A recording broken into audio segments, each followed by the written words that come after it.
Hey science fans, so today we are going to do some biology paper 1, which is about enzymes. So we are going to be looking at how enzymes work, the optimum conditions, which ones you have in your body, and what would happen if I ate an entire bag of donuts. That would never happen. Could happen. Let's go. Look what I found. That's a lot of starch, could be broken down into some sugar. Do some respiration, then it will get stored as fat. Life. Let's talk about enzymes. So keywords for enzyme is they are biological catalysts. And a catalyst is something that speeds up a chemical reaction. Okay? Biological means that it's a biological molecule and it is made from folded up protein. Okay, so it's made of protein that's folded up, and proteins are made from amino acids. Okay, and we make them during protein synthesis, which literally means making proteins. And we do that by using a gene. So a gene will provide a code to make a protein, which will fold into an enzyme. Brilliant. When I draw an enzyme, I always draw them like Pac-Man, because I imagine that they are Pac-Man, that they're digesting things and they're breaking things down. Okay, so if we were to label this, this is our protein, this is our molecule, okay, this is our enzyme here, and the part where the action happens, let's say, is here, and this is called the active site. Now, when we got our enzyme, there is a certain way that we think they work as scientists. It's called the lock and key hypothesis.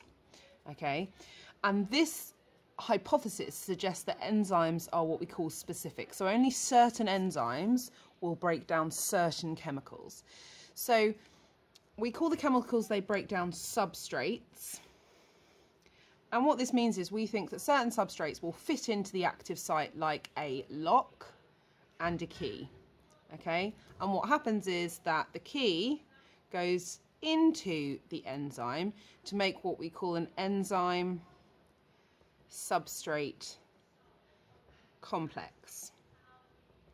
Okay, now anything it breaks down is called a substrate. So for example, if it's breaking down a carbohydrate or a protein or a fat, we would call that the substrate. It's like an overall name for it. Then what will happen is the substrate will break or be broken by the enzyme and then released as a smaller molecule, which is essentially digestion. We're taking large molecules which are usually insoluble, so they don't dissolve, they can't go into your blood, down into smaller molecules. Okay, so let's look at an example that you might have. Oops, I can just about see that. Look at examples that you might have in your body that do this. Here is an excellent bit of Mrs Corbett art. Okay, so you have the enzymes that you need to know are in the mouth, and this one is called amylase, and that is produced by your saliva. In your stomach, and these are called proteases, and in your intestine, which are lipases and other carbohydrases. Notice how they all end in the word ase. If something ends in the word ase, it means that they are an enzyme, okay? And because enzymes are biological catalysts, they speed up the process of digestion, turning large insoluble molecules into smaller ones that dissolve into our blood and then can be used for useful things. So in this case, they're speeding up that process. I could eat these donuts, which are still just sitting here. I don't know what I do to myself. They're still just sitting here. So I'm going to talk about if I was to eat those, what would happen. I mean, if I ate one and I had no enzymes, I would probably be digesting them for the next 40 years. That's no fun for anyone. So let's see how those work. Types of enzymes. There are carbohydrases. Carbohydrases. There are lipases. And there are proteases. Okay, so carbohydrases break down starch, so long chains of these molecules that look like this. They're actually hexagonal shape, that do not dissolve into the body because they are too large, so they cannot be used for respiration, and they get broken down into simple sugars that can be, so little molecules that look like this. Handy. Good example, amylase. which is found in your saliva. So if you chew on a piece of bread for a really long time, it will start to taste sweet, and that is because it contains, your mouth will now contain sugar as opposed to starches.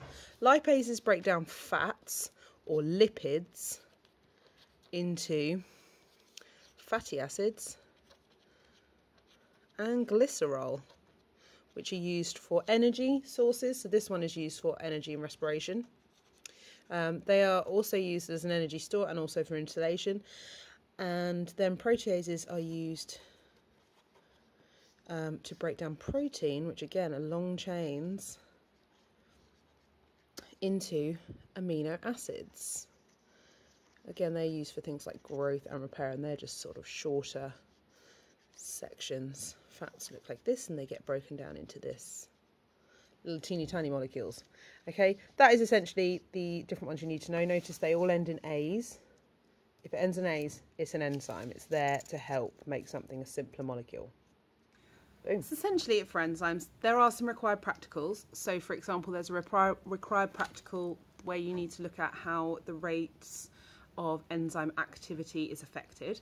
So the things that will affect the rate of enzyme activity are going to be temperature, increased temperature, more collisions between enzyme and their substrates, up to a point, because when all of the enzymes are full, they don't go any quicker. They've still got to break down that substrate and move on to the next one.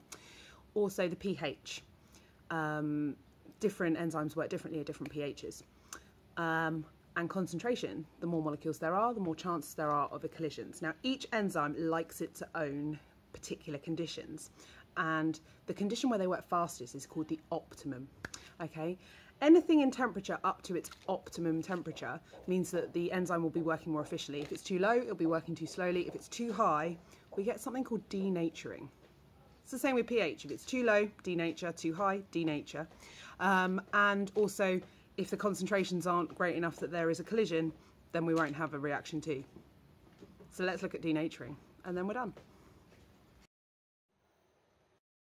Okay, so let's talk about enzyme activity and temperature. Temperature, degrees C. Each of them have their own optimum conditions. So this is the activity rate of the enzyme. Okay, at low temperatures, the ones in our body, particularly in digestion, work very low, and usually when they get to around 40 degrees C, they will reach their optimum, and then they would very, very rapidly decrease in their activity. This is because the enzymes are behaving too slowly, so less collisions. This would be called their optimum, and here we would say that the enzymes are becoming denatured. And what that means is the active site sort of becomes deformed, so then the substrate can't fit in there anymore, and they don't work anymore. They are a biological molecule, so if you stress them, they will stop working. The other optimum the other optimum condition is pH, so they will have a very narrow range of pH. So if this is pH 3, for example, this enzyme works at an optimum pH 3, but the active site will denature at a different pH, and so therefore won't be able to work any longer. That's denaturing. They haven't died, they've denatured. I've definitely finished now. So go enjoy your weekend. See you later. Bye.